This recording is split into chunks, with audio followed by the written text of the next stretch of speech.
স্বাগত জানাচ্ছি ব্যবসা বাণিজ্য বিষয়ক আলোচনা অনুষ্ঠান ইসলামী ব্যাংক বিজনেস টকে। আপনাদের সঙ্গে আছে আমি সৈয়দ আশিক রহমান। আমরা এই অনুষ্ঠানের মাধ্যমে তুলে ধরার চেষ্টা করি সাম্প্রতিক সময়ে বাংলাদেশের অর্থনীতি ও ব্যবসা বাণিজ্যের আলোচিত বিভিন্ন সেক্টরের সমস্যা, সম্ভাবনা এবং কি করণীয় সে বিষয়সমূহ। দর্শক, দীর্ঘদিন ধরে আবাসন খাত দেশের অর্থনীতিতে গুরুত্বপূর্ণ অবদান রেখে চলেছে। প্রতি বছরই নির্মাণ খাতের সম্প্রসারণের ফলে আবাসন সংকট নিরসনের পাশাপাশি ক্রমেই বৃদ্ধি পাচ্ছে এ খাতের মূল্য সংযোজন, বাড়ছে জিডিপিতে এর অবদানও। তবে প্রায় ৩ মাস ধরে টানা অবরোধ ও হরতালের অর্থনীতির অন্যান্য খাতের মতো এ খাতটিতেও নেতিবাচক প্রভাব পড়েছে।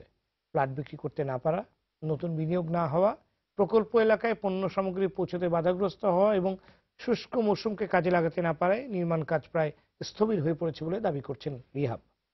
তাই সংকট মোকাবেলায় সরকারের কাছে ২ বছরের জন্য ব্যাংক ঋণের সুদ মকুব সহ আবারও এক অঙ্কের সুদে পুনঃ অর্থায়ন তহবিল চালুর পাশাপাশি ফ্ল্যাট হস্তান্তরের সময়সীমা আরও ১ বছর বৃদ্ধি করেছেন আবাসন ব্যবসায়ীদের সংগঠন রিহাব। তবে সুদ মকুব এবং পুনঃ অর্থায়নের পক্ষে অনেকে মত দিলেও ফ্ল্যাট হস্তান্তরের সময়সীমা আবারও ১ বছর বৃদ্ধির ফলে ক্রেতারা মারাত্মক ক্ষতিগ্রস্ত হবেন বলে মনে করছেন অনেকে। এ ধরনের উদ্যোগের পুনরাবৃত্তির যৌক্তিকতা নিয়েও প্রশ্ন রয়েছে অনেকের। দর্শক, আজ আমাদের আলোচনার বিষয় আবাসন খাতে রাজনৈতিক অস্থিরতার প্রভাব মোকাবেলায় যৌক্তিক উদ্যোগ। আর এই বিষয়ে আলোচনার জন্য আজ আমাদের সাথে আছেন নগর পরিকল্পনাবিদ স্থপতি মোবাশ্বের হোসেন, আছেন রিহাবের ভাইস প্রেসিডেন্ট লিয়াকত আলী ভূঁইয়া, অর্থনীতিবিদ ডক্টর মোহাম্মদ হেলাল এবং 7 হর্স সিমেন্ট কোম্পানির ও ডোরিন ডেভেলপমেন্টস লিমিটেডের প্রধান নির্বাহী কর্মকর্তা সালেহ মুজাহিদ। যাচ্ছি বিস্তারিত আলোচনায়। জনাব সালেহ মুজাহিদ, আবাসন শিল্পের সাথে আরো প্রায় ২ শতাধিক শিল্প প্রত্যক্ষভাবে জড়িত থাকে। এখানে রড, সিমেন্ট, টাইলস অনেক কিছু আছে এবং টানা অবরোধ হরতালে এই শিল্পগুলো সাপ্লাই চেইনের উপর কিন্তু অনেকখানি প্রভাব পড়েছে এবং সময় মতো তারাও তাদের ব্যবসার কিন্তু সেই চেনটা ধরে রাখতে পারছে না। এবং আপনি নিজেও সিমেন্ট শিল্পের সাথে জড়িত এবং আবাসন ডোরিন ডেভেলপার সেটাও আপনাদের, তো এই দুইটা দিকই কিন্তু আপনি দেখছেন। আসলে আপনার ক্ষতির দিকটা, যে বাস্তব দিকটা, এটা আমরা জানতে চাচ্ছি। বেসিক্যালি এতক্ষণ যে আলোচনা হলো, আমি দু একটা পয়েন্ট বলি। একটা বিজনেসম্যান মানে এন্টারপ্রেনিউর যেটা দেখে, আরওআই দেখে, রিটার্ন অন ইনভেস্টমেন্ট। প্রথমত যখন আমরা কোনো একটা প্রজেক্টে ইনভেস্ট করার চেষ্টা করি, এই যে যখন বলা হচ্ছে যে ঠিকমতো টাইমলি হ্যান্ড ওভার করছে না বা পালিয়ে যাচ্ছে ডেভেলপার, এটা কেন হয়? কারণ তারা প্রপারলি এই ইয়েগুলো, ক্যাশ ফ্লো, আরওআই, এই জিনিসগুলো হিসাব না করে, মানে লোভের বশবর্তী হয়ে একটা ল্যান্ড তার কাছে ভালো মনে হয়েছে, নিয়ে নিয়েছে। এরপরে ওটা থেকে যে তার প্রফিট আসবে সেইটা যেহেতু প্রপারলি ক্যালকুলেশন করা ছিল না, এখন in the mean time economy slow down করেছে, ফলে তার অবস্থা আরো বেশি খারাপ হয়েছে। এখন আমরা যারা মানে ব্যবসা করছি, আমরা যারা অলরেডি ইনভেস্ট করেছি এবং প্রজেক্ট হ্যান্ড ওভার কিছু করেছি, আরো কিছু করার পর্যায়ে আছি এবং সামনে কিছু প্রজেক্ট নিয়েছি, এখন ধরবো। যখন আমি ক্রেতার কাছ থেকে কিছু ইনভেস্টমেন্ট নিয়েছি, আমার নিজের ইনভেস্টমেন্ট লাগিয়েছি, এখন এই ইনভেস্টমেন্ট, আমার ইনভেস্টমেন্ট তো নিজের পকেটে ইনভেস্টমেন্ট না, সেটাও ব্যাংকের থেকে নেওয়া ইনভেস্টমেন্ট এবং ক্রেতার থেকে নেওয়া ইনভেস্টমেন্ট। দুটো যখন একত্র করে আমি যখন ইনভেস্ট করলাম, করার পরে দেখা যাচ্ছে যে মোবাশ্বের ভাই যেটা বলেছেন যে 5টা বেচতে পেরেছি, 10টা এখনো আনসোল্ড আছে। আমার কিন্তু টাইম টিকিং অ্যাওয়ে। আমি যতটুকু আমার ইনভেস্টমেন্ট ঢেলেছি তা দিয়ে আমি হয়তো 3টা ফ্লোর করতে পেরেছি, এখন ক্রেতার ইনভেস্টমেন্ট দিয়ে আরো 2টা ফ্লোর করতে পেরেছি, আরো আমাকে 5টা ফ্লোর করতে হবে, আমি বেচতে পারছি না। মানে সার্টেনলি আমার পুরো সিচুয়েশনটা ডিলেড হয়ে যাচ্ছে। এখন যখন ক্যাশ ফ্লো থাকছে না, তখন কিন্তু আমাকে আবার অন্য কোনো সোর্স থেকে ইনভেস্টমেন্ট এনে এটাকে ঢালতে হচ্ছে। কিন্তু যখন ঢালতে যাচ্ছি তখন আবার দেখা যাচ্ছে যে এখন আমার মোটেও বিক্রি হচ্ছে না। মোবাশ্বের ভাই কারেক্টলি বলেছেন যে যারা ইনভেস্টার তারা বেসিক্যালি 2-3 ধরনের আছে। একটা হলো মিডল ক্লাস, তারা ওই ট্রানজাকশন মানিটা ধরে রাখতে চায় যে সামনে কি সিচুয়েশন আসছে এখনো জানে না।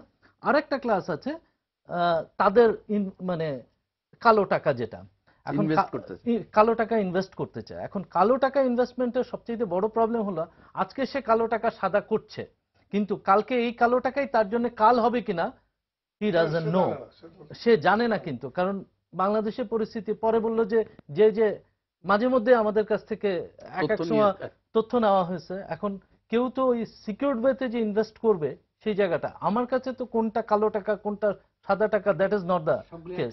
আমার কাছে টাকা কালো সব এক।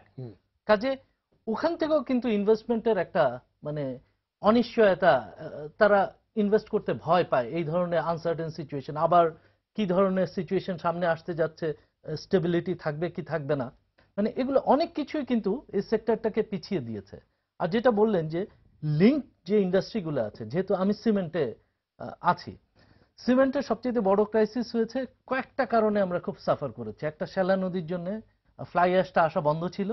সেকেন্ড হলো সে আমার রোডে আনতে হয়েছে, 18,000 টাকার ভাড়া আমি 48,000 টাকা দিয়েছি, কিন্তু মার্কেটে আবার ডিমান্ড ফল করছে, যেহেতু রিয়েল এস্টেট ডাউন, আমি সেল করতে পারছি না, এদিকে আমার কস্টিং বেড়ে যাচ্ছে, মানে সব মিলিয়ে সংকটে প্রচন্ড ধরনের সংকটে। আবার যখন আমি রিয়েল এস্টেটে ইনভেস্টর, তখন দেখা যাচ্ছে যে আমি যখন রডের ডিমান্ড করেছি, ওটা আসছে 15 দিন পরে, 20 দিন পরে, তাও টাইম শিডিউলটা ঠিক থাকছে না।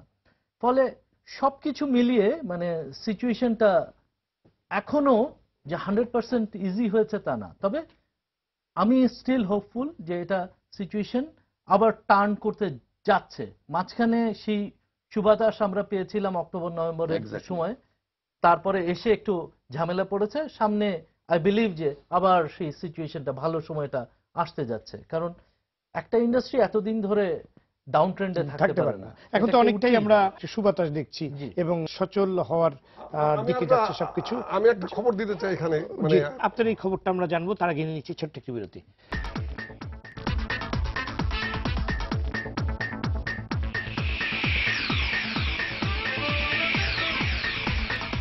দর্শক, বিরতির পর আপনাদের আবারও স্বাগত।